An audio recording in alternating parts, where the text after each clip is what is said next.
बिस्मिल्लाहिर्रहमानिर्रहीम। अस्सलाम वालेकुम मेरे मुसलमान भाइयों बहनों बेटियों बेटों बुज़ुर्गों दोस्तों। आज मैंने आपसे बहुत अहम बात करनी है कि कौमों पे ज़िल्लत क्यों आती है, मसाइब क्यों आते हैं, आलाम क्यों आते हैं। अल्लाह ताला का हुक्म है कुरान हकीम में, अन तउद्दुल अमानात इला अहलिहा, कि अमानतें जो हैं वो अहल लोगों के सुपुर्द करो। रसूलुल्लाह सल्लल्लाहु अलैहि वसल्लम की एक हदीस पाक, कमाल की हदीस पाक, आपने हज़रत अबू हुरैरा रज़ियल्लाहु ताला अन्हु रावी हैं इस हदीस पाक के, कि रसूलुल्लाह सल्लल्लाहु अलैहि वसल्लम से एक आदमी आया और उसने आके आपसे सवाल किया, या रसूलल्लाह क़यामत कब आएगी। आपने जवाब फरमाया, जब अमानत ज़ाया की जाए तो क़यामत का इंतज़ार करो। पूछा, या रसूलल्लाह अमानत किस तरह ज़ाया की जाएगी। तो आप सल्लल्लाहु अलैहि वसल्लम ने फरमाया, जब काम नाअहल लोगों नाअहलों के सुपुर्द जब कर दिए जाएँ तो क़यामत का इंतज़ार करो। अब इस हदीस पाक से आप अंदाज़ा कर लें कि जब नाअहलों के जो है वो ज़िम्मे हुकूमतें लग जाती हैं, उनको जो है बड़े बड़े मनासब दे दिए जाते हैं, फिर कौमों की तबाही होती है। और बनी इसराइल की तबाही इसीलिए हुई थी कि वो नाअहल लोगों के सुपुर्द करते थे मामलात, और अमानतदार नहीं होते थे नाअहल। अब लोगों ने अमानत का मतलब ये समझ लिया सिर्फ़ कि किसी के पास कोई अमानत रखी जाए और वो उसमें जो है वो अमानतदारी से उसको वापस करे। ये नहीं, ये जो मनासिब और ओहदे होते हैं ये भी अमानत होती हैं, कौमों की अमानत होती हैं। इसमें जब सिफारशी लोगों को भर्ती कर लिया जाता है, जब लोगों को रिश्तेदारियों की वजह से कर लिया जाता है, जब ताल्लुकात की बुनियाद पे, कबीले की बुनियाद पे, ज़ात की बुनियाद पे रिश्वत लेके जब मनासब दे दिए जाते हैं। रसूलुल्लाह सल्लल्लाहु अलैहि वसल्लम ने ख़ुद अपने चचा सैयदना अब्बास के मांगने के बावजूद उनको ओहदा नहीं दिया था। हज़रत अबू ज़र ग़फ़ारी रज़ी अल्लाह ताला जैसा जो सहाबी था जिल्लुल क़दर, उसको भी 1 लाखे का कोई ओहदा मांगने का आपने उनको ओहदा नहीं दिया था। इस्लाम में ओहदा तलबी वैसे हराम है। इसीलिए आप देखें ना कि कितना बड़ा वाक़या है कि रसूलुल्लाह सल्लल्लाहु अलैहि वसल्लम को जो मारने के लिए, शहीद करने के लिए कुफ़ार ने घेराव किया हुआ है आपके जो था आपका शान पाक का, वहाँ सैयदना अली मुर्तज़ा को छोड़ दिया जाता है कि तुम लोगों की अमानतें जो मेरे पास हैं ये उनके सुपुर्द करके फिर चले आना। ये बात थी जिसने विलियम म्योर जैसा वो खबीस और गंदा इंसान जो था, जिसने सबसे ज़्यादा कभी किताब लिखी रसूलुल्लाह सल्लल्लाहु अलैहि वसल्लम के बारे में, वो क्या कहता है, in all his dealings he was fair and upright. ये रसूलुल्लाह सल्लल्लाहु अलैहि वसल्लम के बारे में वो कहता है। बदतरीन दुश्मन भी सादिक व अमीन आप सल्लल्लाहु अलैहि वसल्लम को फरमाया करते थे। अब हम अगर अपनी तारीख़ को देखें तो आप तारीख़ में देख के हैरान होंगे कि सैयदना सदीक़ अकबर जैसी शख्सियत जो है, जब उनको खलीफा वक्त बनाया जाता है तो वो अपनी ज़िम्मेदारी को किस तरह निभाते हैं कि जो कुछ गरीब बच्चियां हैं यतीम, उनकी जाके बकरियों का दूध निकाल के हेड ऑफ़ द स्टेट के बावजूद, उनके बाद सैयदना उमर फ़ारूक रज़ी अल्लाह ताला थे जिनकी सल्तनत में सूर्य ग़ुरूब नहीं होता, 22 लाख से लेकर 26 लाख मुरबा मील तक उनकी हुकूमत है, इसके बावजूद वो भी जाके वो काम करते हैं। शहद की ज़रूरत पड़ जाती है, सैयदना उमर फ़ारूक रज़ी अल्लाह ताला कोई तबीयत जो थी वो ख़राब हुई, अलील हुए, तो लोगों को बुलाया और अपनी असम्बली, कौमी असम्बली से मशवरा किया, शूरा से मशवरा किया कि अगर आप इजाज़त दें तो मैं थोड़ा सा शहद इस्तेमाल कर लूँ। ये अहल लोगों को जब मनासब दिए गए, वो इसका नतीजा था कि फिर इस्लामी हुकूमत जो थी वो कामयाबी, वसाइल कम होने के बावजूद किस तरह दुनिया पे वो फैले, ये उनकी दयानतदारी की मिसालें थी। इसी तरह हम जब अपनी तारीख़ इस्लाम को देखते हैं तो हमें जगह जगह इस तरह की बातें नज़र आती हैं।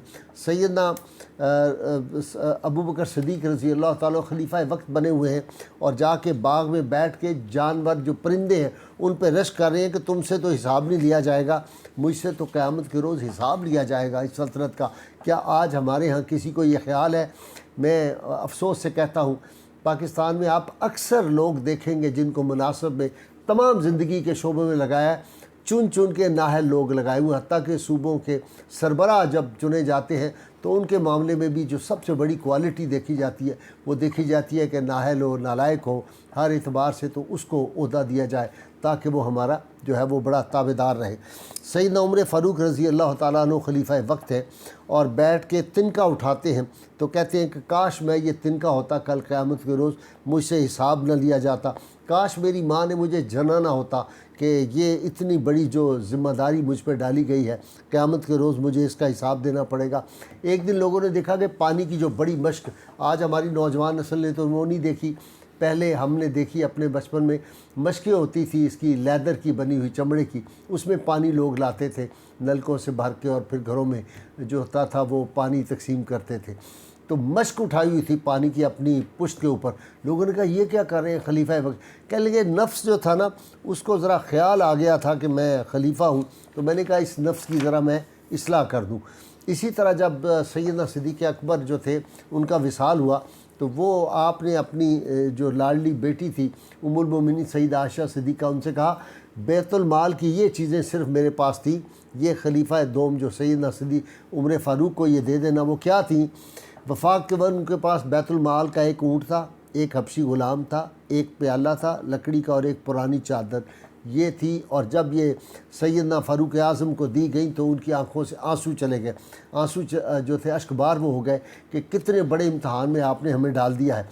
اسی طرح سیدنا عمر فاروق رضی اللہ تعالیٰ عنہ، آپ حیران ہوں گے کہ جو بیت المال سے جانور ملے ہوا تھا اونٹ، اس کو زخم آ گئے تو خود اپنے ہاتھ سے اس زخم کی صفائی کر رہے تھے۔ اور پھر ایک دفعہ تو بہت ہی دلچسپ واقعہ ہوا کہ عرب کا ایک بہت بڑا سردار آپ سے ملنے کے لیے آیا، تو سیدنا عمر فاروق ادھر ادھر دوڑے پھر رہے تھے، اس نے کہا جی خیر ہے، آپ بہت پریشان ہیں؟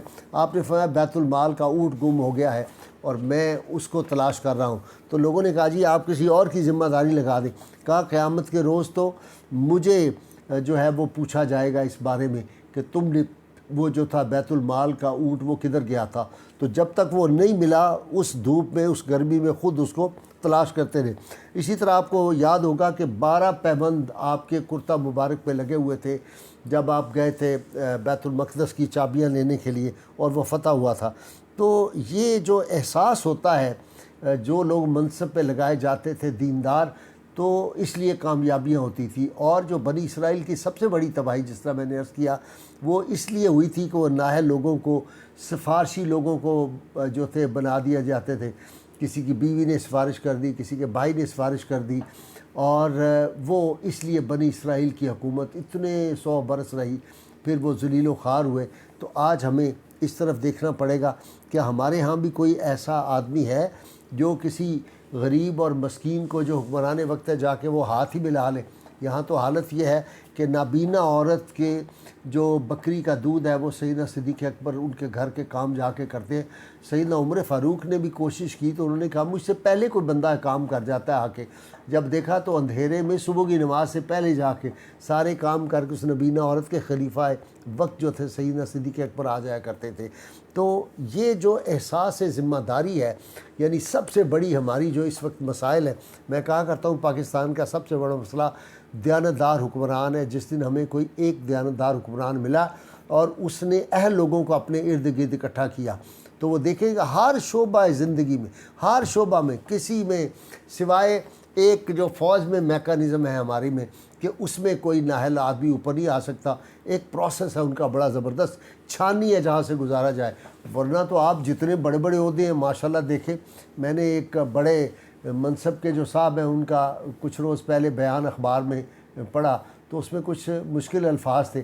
میں نے کہا یہ اس صاحب کو کہیں کہ یہ پڑھ کے صرف سنا دے، مطلب تو اس کو نہیں آتا ہوگا، پڑھ کے سنا دے۔ تو اس طرح کے لوگ جب ہم نے لگا دینے ہیں تو پھر وہ قیامت کا جو ہے وہ انتظار کرے جو قول مصطفیٰ صلی اللہ علیہ وسلم کے بقول۔